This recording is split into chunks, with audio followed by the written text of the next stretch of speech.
to everyone, and today I would like to thank you, Tobias de Graaf, to be here. Well, Tobias doesn't know because while I was waiting, man, I'm going to share everyone this video because it's making me think a lot on the trip with motorcycles through America. Thanks, man. Tell me more about that. Okay, before anything, inspire me. Inspire me. That was amazing. Well, I'm glad you watched it. I'm glad you found it, to be honest, because I had it on YouTube for, I think, 4 years, and it had a few 100,000 views. And what happened is that YouTube took it down because of the music. Oh, fuck yeah, music, man. Yeah, this is actually, that has happened to me. They have really good algorithms that recognize every single song. So I know. What a mistake on the music. But you found it, it's still online, it's on Vimeo. And it's on Vimeo. It's on Vimeo.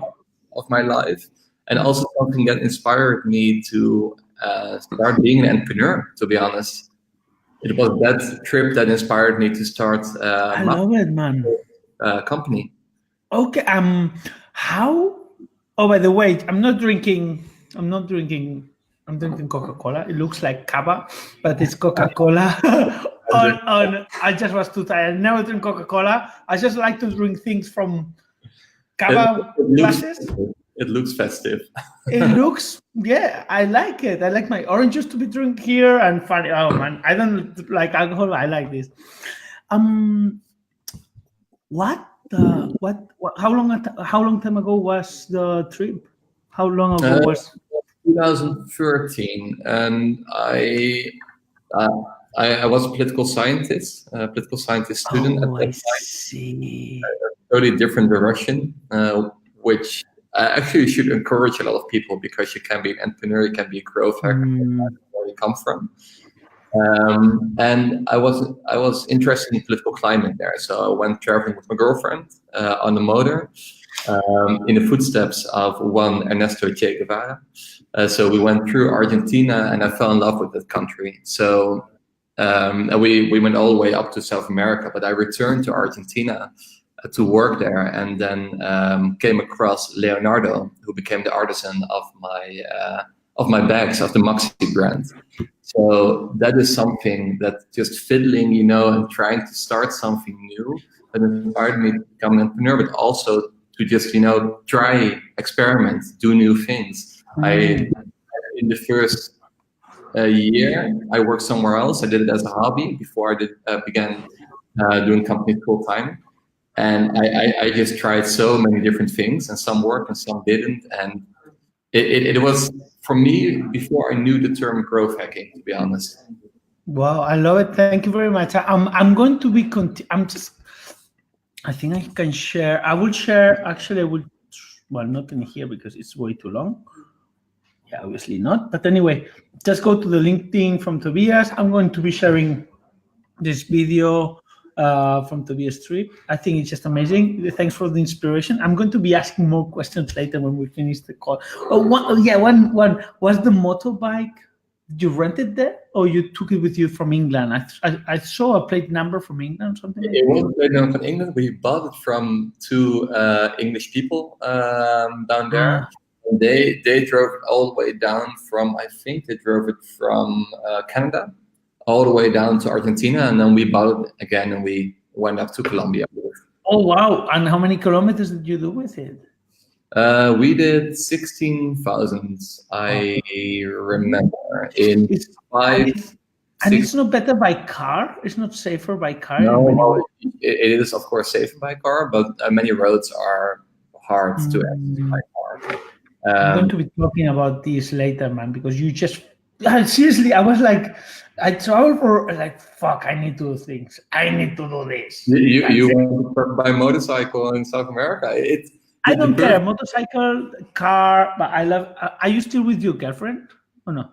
No, yeah, I'm still. Oh man, that's a love story. Congratulations, that's beautiful. Well, if we can be with each other happy here on a motorcycle, we can be with each other. Okay, good. I'm happy, man. Tobias, thank you very much. Okay, that was like personal things. Tell me, what is your background? Obviously, you talk a little bit, and tell me how are you a growth hacking, and tell me what would be amazing for everyone in the group to see, obviously, about your personal life, which is amazing already. Okay, so I live in Amsterdam, by the way. I'm Yes, a political scientist from study. So I study political science, conflict resolution and governance. So something in a totally different direction. I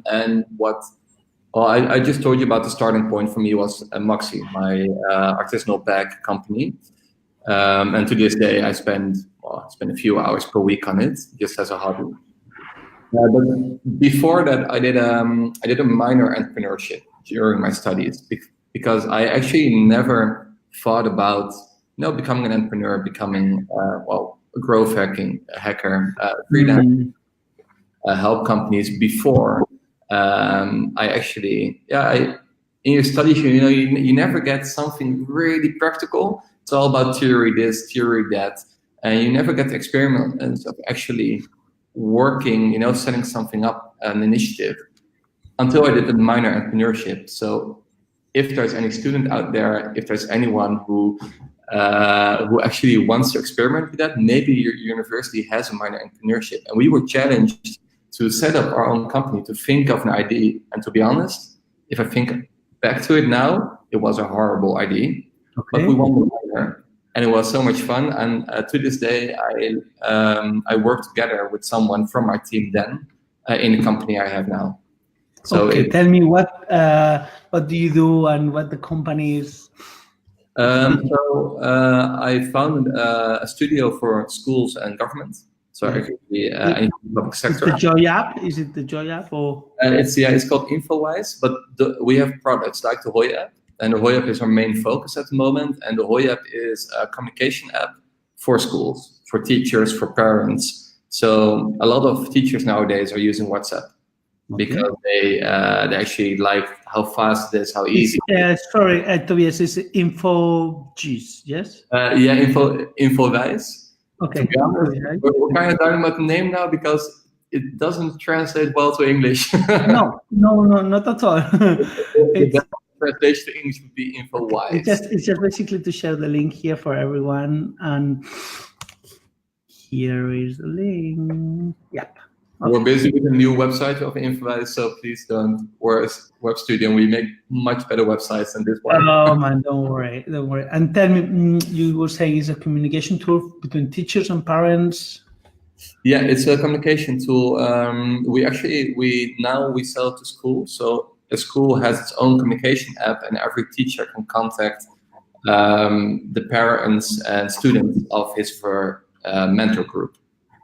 So it's especially made for high schools, and it allows you as a school to have, to ensure your privacy, to have a better reach amongst parents, because parents nowadays, they have to look at an email from one, a website from mentor two, they have to look at the website, they have to get a newsletter, they have to fill in a form somewhere else or print it on paper, and we all combine it in one app.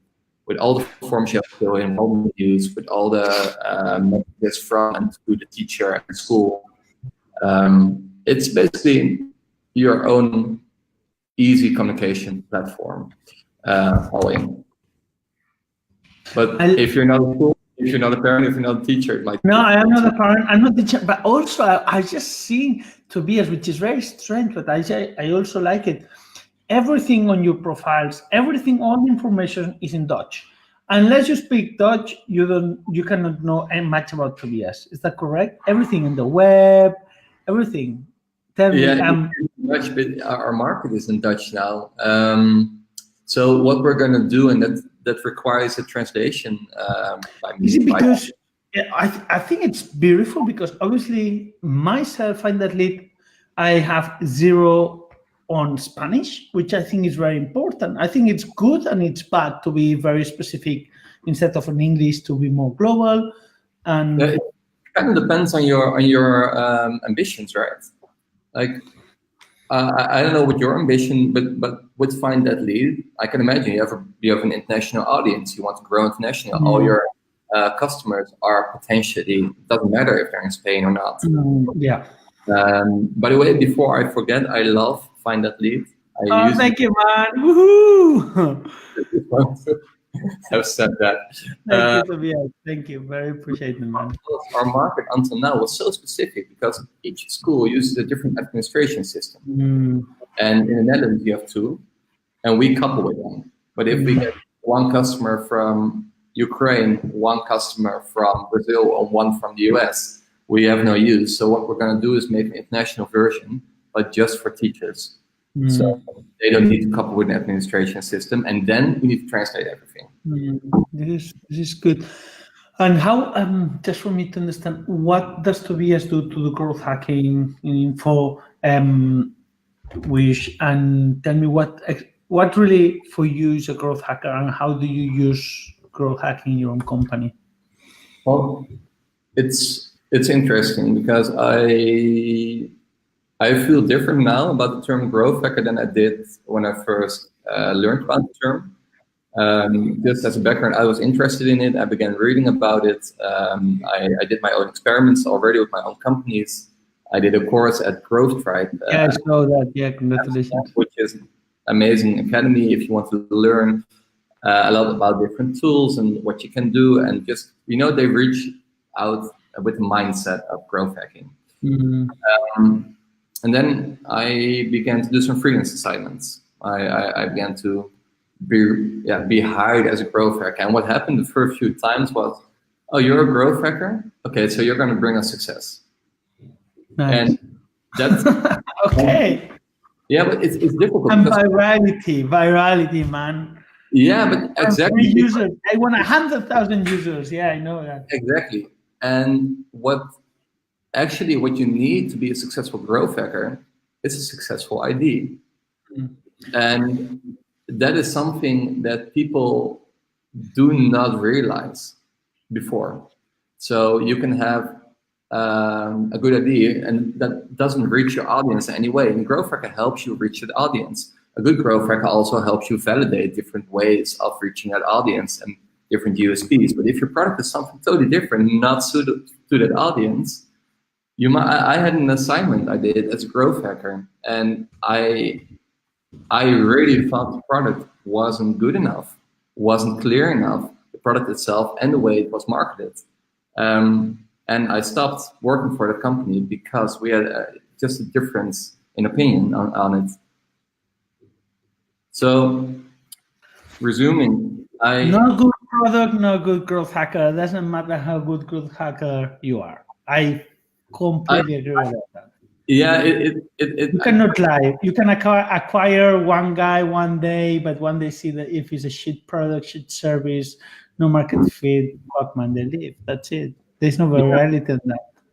And that was also the difference, because you asked, how do you see a growth hacker? That was the difference.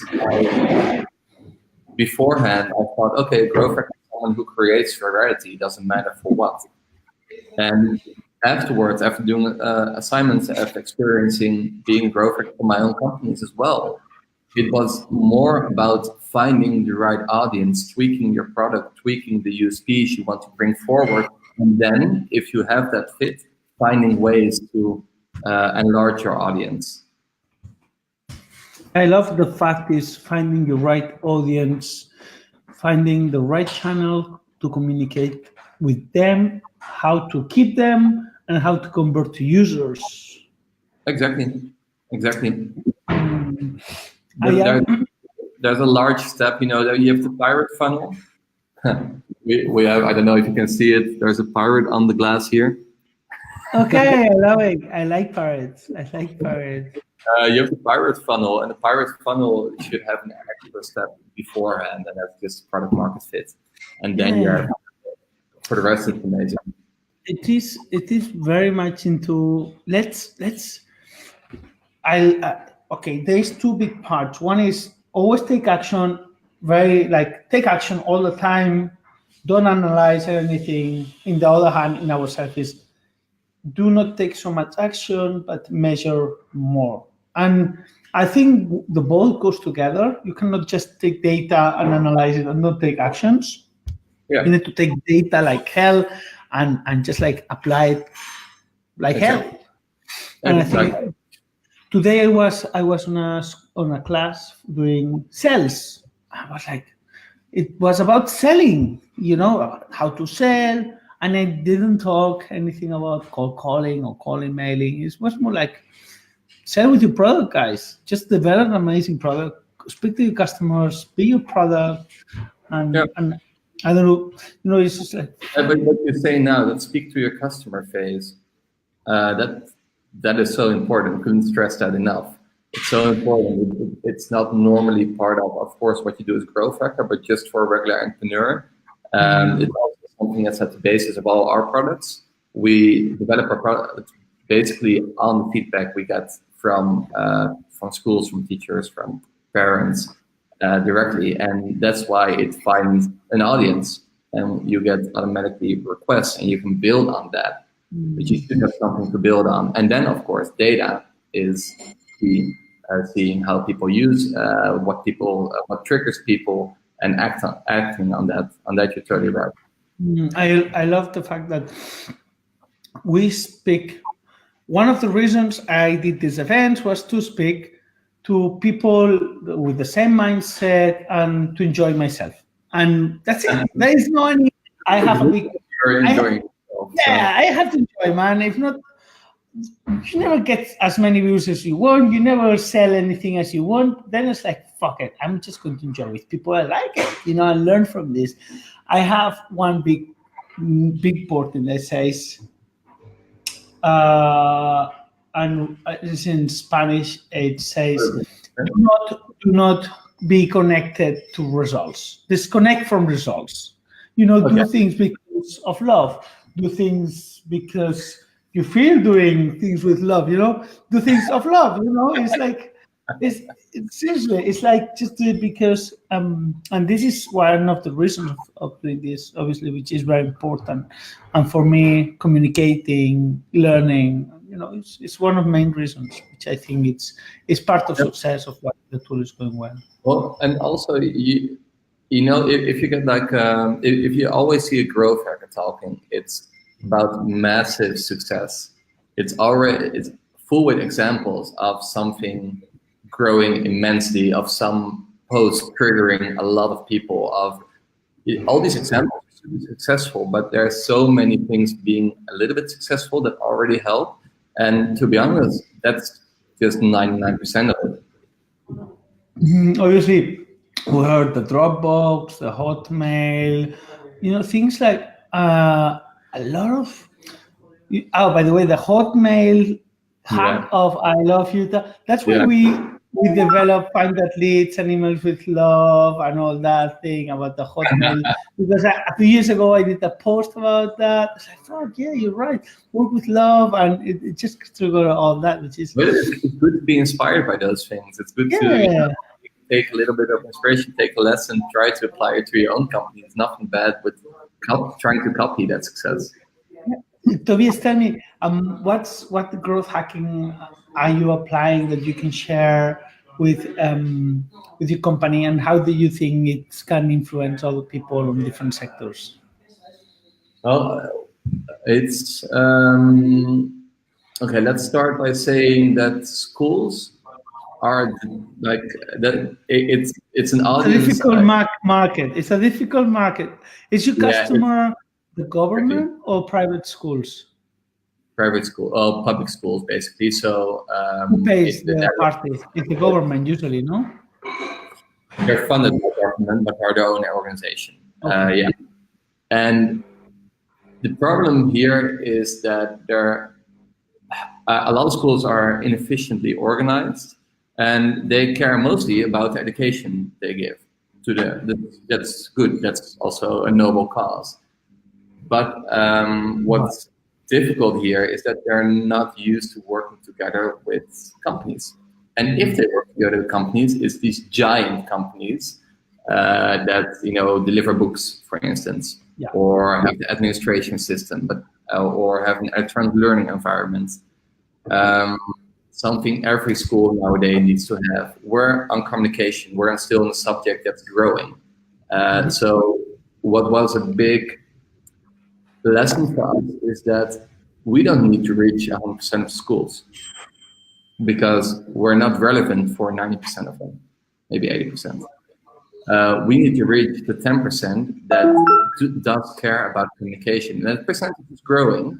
But if we want to make it easy for ourselves, we reach those 10%, and through those 10%, we reach others. And well, it's like the Pareto rule, isn't it? sorry? It's like to reach those 10%, you need to be searching on the 90%, isn't it? Yeah, we're trying our strategy now is to be visible. So we have ads on LinkedIn, on Google, on in the magazines here, like a lot of places, and to pick out the ones that we can email a lot of people, also via Find Lead, email a lot of people and pick out the ones where they're busy with the subject of privacy, the subject of replacing WhatsApp for teachers, of being more efficient with forms, like a lot of different small subjects. And what we did, and just now, and which actually already worked, which is nice, is that we introduced a referral program. So you as a school can refer another school organization and you get a discount for life. And it's interesting because we already saw this work. This was our latest hack, if you'd say. Because we realized we need the network. We need schools to convince other schools. We need those 10% to convince 90%. So that's what we're doing now. I love that now you're telling me about the refer, because last week, well, I would say last month, we worked on our own internal emails, and the challenge we throw in the wall, it was, let's work on the referral, guys, because if someone says to a friend, buy this, it works 10 times better if you then try to acquire it, learn, teach them, Tell me, how did you implement the referral program? What tool are you doing? We use First Promoter. It's not amazing. I think it's very, I don't want to say bad, but it's what we chose in the beginning because that was the choice someone recommended to me. We use First Promoter, which is shit, and then we have a shit place where you register and a shit share button. It does make some money. It's not amazing, but it's shit to us. Tell me, what do you have, man? Because I need to implement. I'm sorry I can help you there, because the thing is now we're going to sell to teachers individually second half of this year, but now we sell to schools. And the school is basically one director, and we know all of our customers by name. So it's just email. It's B2B, it's a different business. And also, let me say that now, B2B growth hacking is harder. It's a different game. You shouldn't apply all the lessons from the B2C growth hacking to B2B, because it's just not the same goes. B2C is smaller, shorter processes, smaller margins per customer, smaller decisions. It's a whole different ballgame, I'd say. Amazing. What do you think is, when you do a recommendation, is it just send an email to me and then we implement the discount, or how does it work? So what we did is that we introduced a new price scheme, because the old one was too complex. And in the price scheme that everyone needed to approve, we included like a large become a Ahoy friend. Okay. And that you get a 10% discount per school you refer to us. And basically we ask every school who referred to us. Good. How is, you said about the LinkedIn ads? How does it work for you? And I'm terrible doing ads. I love to do more ads. I am just like, I don't know. Yeah, LinkedIn is expensive. I don't know LinkedIn. I don't know anything. How is LinkedIn ads for you working? I'd say it's nice, but you have to do it like with Google ads and also Facebook ads. You can experiment a lot. It doesn't need to be expensive. LinkedIn ads is always expensive. Like where you can pay 10 cents per click on Google ads, or maybe 50, 60, 70 cents on Facebook. LinkedIn is like, it's already $250 to start from. It's expensive. One click, so, $250. $250. No. Euro. No fucking Yeah. way. And that's these guys. I mean, what's the conversion rate on that? The conversion rate to our demo requests is about 3%.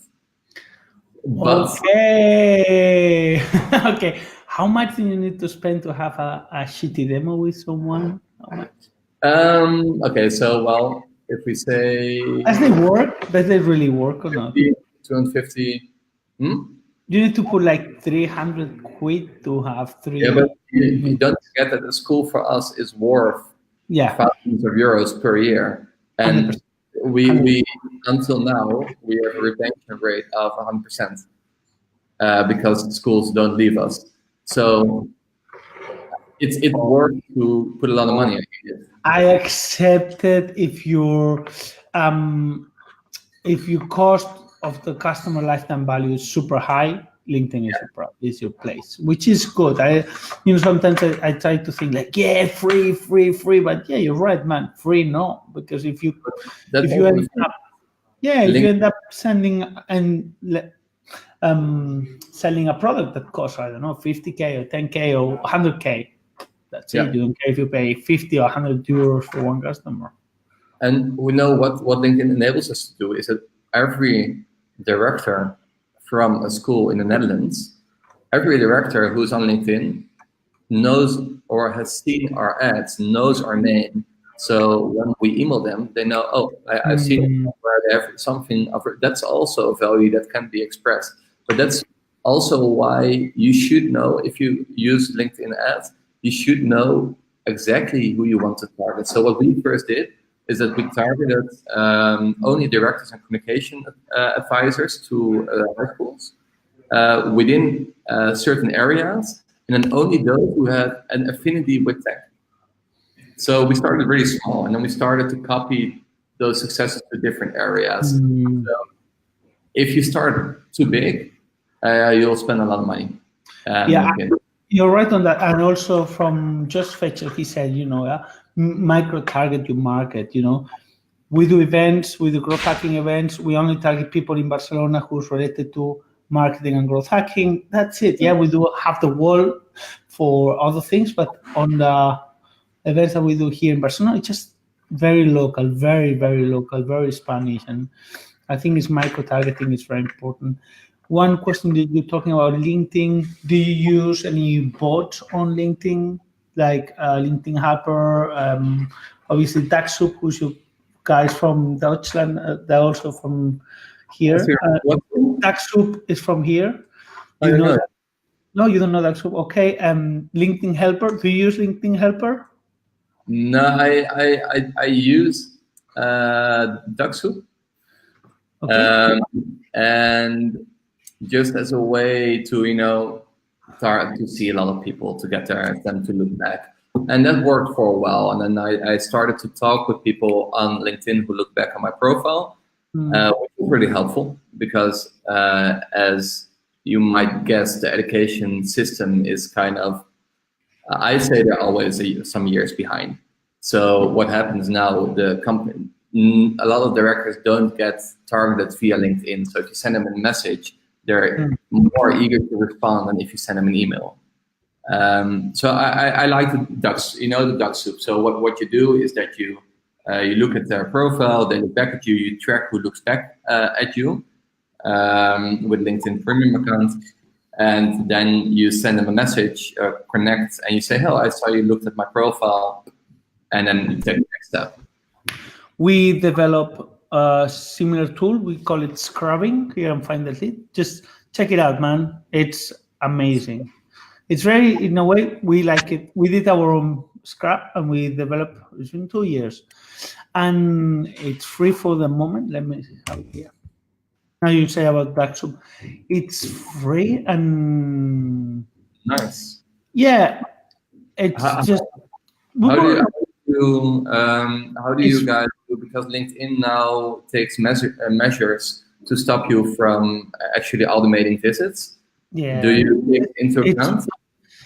The idea of this is we make it ridiculously easy for everyone. There is no, you cannot You cannot do fast, small, like you can do in Daxup, like I think it was Ferrari, Maserati, whatever. We just look 400 profiles per day. That's it, no more, no less. But the secret on this, which is like what we're working now, and we didn't want just to copy LinkedIn Helper. We just wanted to do something that's a little bit similar. Obviously, it's a bot for LinkedIn, but there needs to be on a server.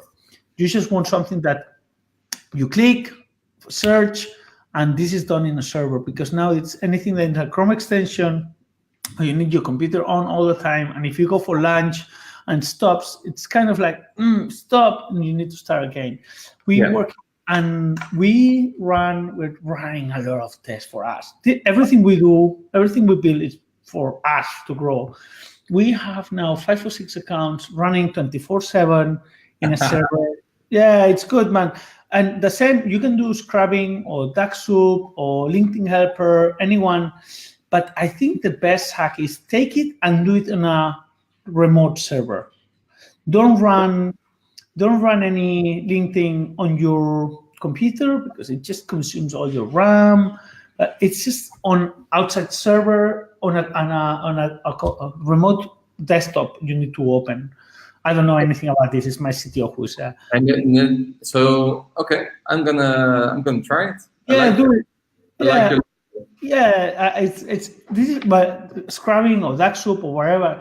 My best thing is just use the bots on a remote servers, because if you go for lunch, find that lead as well, that you enabled to search the email addresses on a remote server. That was me a game changer. This is for us, man. It's like, okay, we sit, my co-founder and okay, well, he's not now there, but we are. So here's everyone in there, and then my co-founder and I sit near by each other. Okay, I will be saying like, fuck, Christian, this is shit, man. How the fuck I'm going to do a list if every time I jump or turn off my computer, it just doesn't work? It's like, yeah, I fucking hate you, man. He hates me and I hate him. And then when we became friends, it's like, okay, I'll do something. And then we have to test it. And then it's like, I guess you have the same problem sometimes, that you want to develop something, but it takes time, and you CTO. Are you program yourself or? No. Okay, you have. Okay, man. Next life, we need to learn how to program. I know you don't as well. I don't know a single line of code. I sometimes change things like the order of the front end in GitHub, and then no, that's too much. I forget a closing tag, and then my CTO gets angry at me. Yeah, good. My co-founder will never allow me to touch the code. He doesn't. I don't have any password for anything. I would never be able to deploy anything. And thanks God for that, man. I would really make some real good shit. And sometimes when you have, we have you should have access to your GitHub account. I'm sure you guys use GitHub, and you can just GitHub o que utilitzem? Big Bucket. Big Bucket. Yeah, it's something similar. Yeah. Well, the thing is, you can easily change all the texts and change like small things without having to ask. I use it for that mostly. Okay, nice. No, I think he would kill me. I'm sure he would kill me, just like changing random things. No, this doesn't work like this in here. He allows me to do anything I want, but don't touch this stuff. It's fun. It's fun. Tobias, tell me, one thing that I'm just thinking is, I'm sure you have a lot of Facebook groups on talking about parents and teachers, yes? Yeah. And the thing that we already have gotten back from our users is that we get a new school comes to us and they say, no, it sounds interesting. We've asked, okay, first question always, how did you find us? And already a few times we got, well, there was a LinkedIn group for mentors, like something we can't access. There was a LinkedIn group for mentors, and they talked about how to plan like appointments with parents, and somebody mentioned you. So it's also network, again, incredibly valuable for us. But currently, we cannot use that enough because we don't target individual teachers.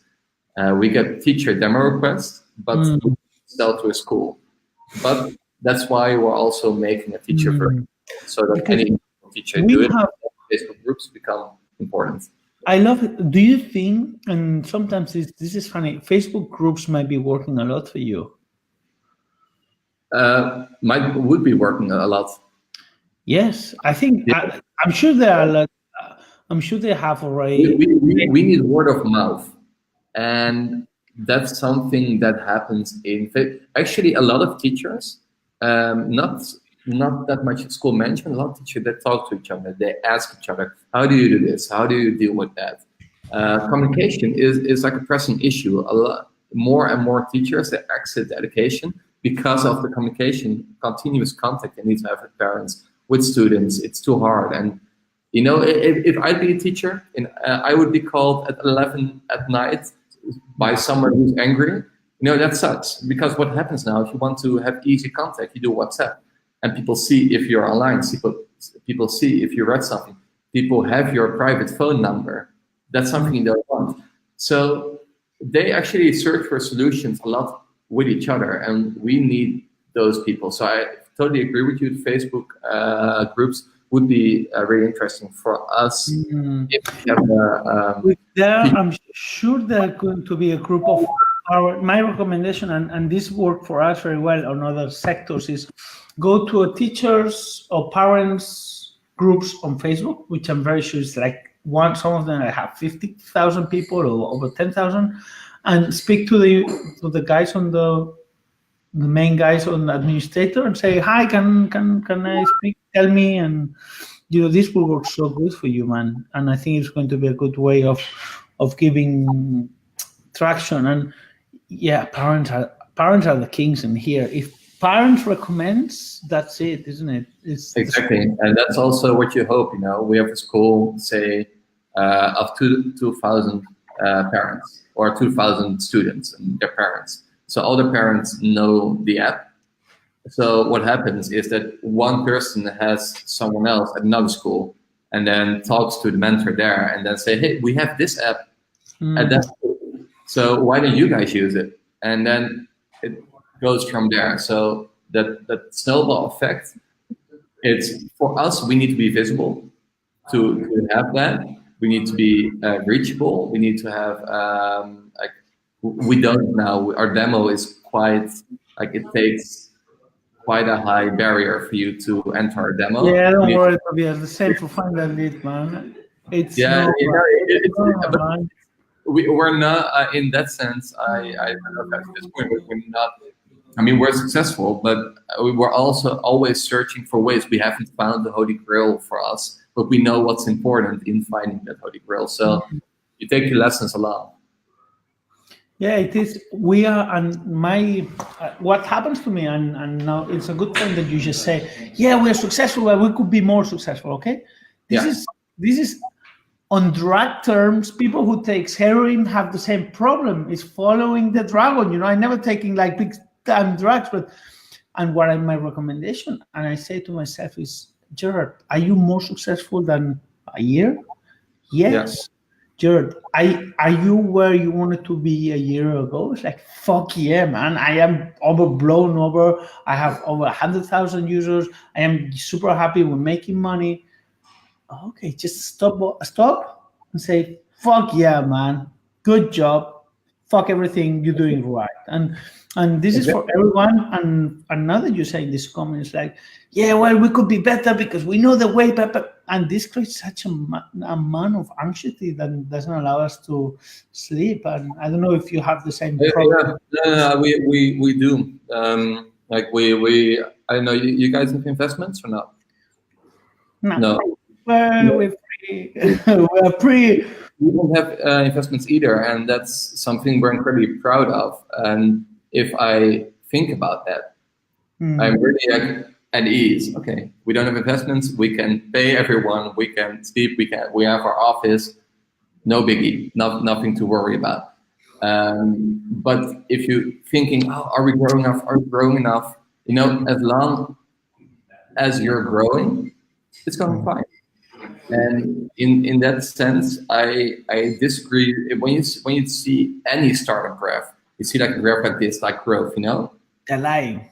Yeah, the line exactly of exponential growth, and I don't believe in that. I believe for most of the startups out there, the line is just linear. Yeah, very linear, very slow over the last few years. You probably double revenue first year, second year, which is easy. Yeah, From 0 to 1,000 is 1,000% growth. From 1,000 to $2,000 a month, this is fucking double again. But once you go to a reach of 50K, you can double again and double again. But it's kind of like very slow, and you don't see the effort is so much effort and so slow the growth. It's like fuck. Let's keep it like it's this now. and that's there's nothing wrong with it. Of course, there's something wrong with that if there's a competitor who has a bigger growth than you. Of course, in that case there is. But if you know your audience, if you know your market, and if you know that there's not someone else taking market from you, but you're actually your customers are happy with you. I disagree that every startup should be $1 million company. Yeah, we have. It's funny that you say that. We have Snob.io, we have Hunter, we have Wallanovert, we have a few other guys finding emails, and we see guys growing, and it's like, fuck, these guys are growing. It's like, and sometimes you're like, yeah, guys, the market is growing. It's like it's growing for everyone, and this is beautiful that my competitors are growing. Yeah, we are growing. This is great. Just let your competitor grow because they actually is they enlarge the market for you. Yeah, and this is very important. I tried Hunter before I settled on Find That Lead. So it's good that people actually start to use different tools, and then you might end up switching some users. But the more you all an ad by Hunter is also an ad for you guys in a way. Yeah, we like and we recommend, and anyone who is like afraid on your sector, which I'm sure is like 3 or 4 apps for doing the same. Like, yeah, but they're coming to me. It's like, fuck, man, forget about competitors. You have the same vision. Just be your friend with your competitors, guy. I speak with the guy from Snob, Hunter, Voila, everyone, and we just enjoy. And I think that's one hack from me today is like, be a friend of your main competitors. Make sure you are friends, at least on Facebook and Instagram, and yeah, I'm just like, seriously. We have we're an app. The Hoy app is mostly for high schools. So sometimes we get a primary school to us and they ask about it, and then we refer them to an app for primary schools. It's a whole different ballgame. But they do the same to us. It's nice. Yeah. And are you using Instagram or TikTok or anything for students? No, to be honest, I'm not for someone who uses advertisement on those platforms. I am a really bad user myself. Okay. I see. Do you use Twitter better or no? Sorry? Twitter. Are you a Twitter? Or? I tried many times, and I'm just not the person to think, oh, I should share this. So what happens? It becomes a task for you to do. And when it becomes a task for you to do, and not something like comes out of yourself, it's not as creative, it's not as spontaneous, and then it just doesn't work. For me, it doesn't work. I have the same feeling, and for us, when I don't like it, usually it's elimination, or then if we think it might bring some value, it's just I ask someone outside the office. We have Sharia, who's amazing, who's helping us with the interviews. Sometimes he does what I don't like doing, and also Kat from Argentina help us. It's like if I don't like it, or sometimes I will test it once, it works, and then automation is done outside, which obviously you need to have amazing teams, which I thank you everyone for helping to make sure. Because every time these interviews are made is transcript, share, send the links, which is a lot of work. It doesn't bring any real value me directly on a money-wise, but obviously to the society, to meet you, Tobias, and I think it's beautiful. One last question, Tobias. Give me one life hack and one book that changed your life. So what was the last one? A book that changed your life. A book that changed my life. And then a life hack. Life hack, okay. So starting with the book. Yeah. It's Zen and the Art of Motorcycle Maintenance. Okay, which one? Zen and the Art of Motorcycle Maintenance. Okay, man. Robert, I'm going to read that one seriously, but it's not really about motorcycle maintenance, but it's by Robert Pierce. Okay, what is the book again? Zen and the Art of Motorcycle Maintenance. Oh yeah, I see that now. Okay, so it has like a stern following. It's a book, I think, from the 60s, 70s, and it's mostly about someone trying to achieve Zen, a character of trying to achieve peace and quiet within yourself, and the story kind of combines with the motorcycle. It's a philosophy book in a story, like done in a story. And I read that while I was on a motorcycle traveling, so that's kind of corny, but it enabled me to make a choice, like quitting my job, becoming an entrepreneur, because the book it doesn't learn you, but it inspires you to be close to yourself. Okay, so that's the book. To be honest, it's really difficult to tell what value that book has, but it has an enormous value for everybody. Are they going to have an audiobook for this, or is it to all? No, there should be an audiobook. It's still popular. Okay, let me see if I have it. I just download the Storytel app, because if not, I'm just rubbish. Okay, and then life hack. Life hack. Well, I'd say I don't know if it's a life hack as much as something that just brought me.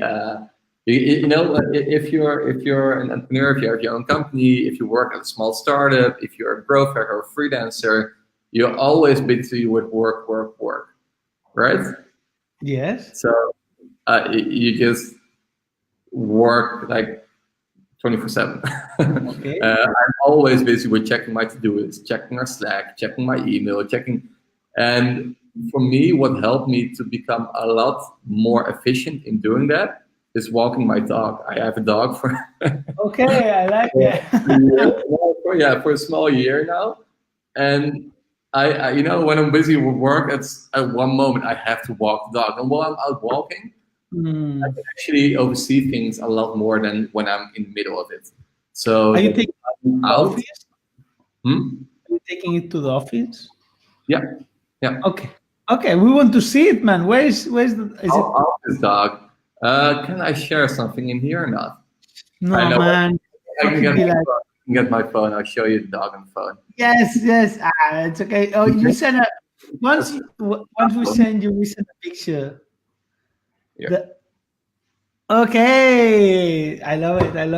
That's a good hack, man. It's not necessarily a life hack, I'd say, but it's something that brought love for me that year. You know what they say? It's like you have the plan, you have the dog, and then you have the kids. Yeah, that's next, man. I'm sorry for you. Yeah, I think this gives a lot more peace and quiet than the next step. That's good. Thank you, Tobias. I really enjoyed today. I hope everyone enjoy. Remember to do everything with love, messages, bots, outbound, everything you do, just do it with love. And obviously, if you find that lead, you help us to fund this. Thank you, Tobias, for being here. And please do not hang up. And thanks for everyone. This will be shared on all social media. And let's do it with love, guys. Thank you. Okay, Tobias, don't hang up yet.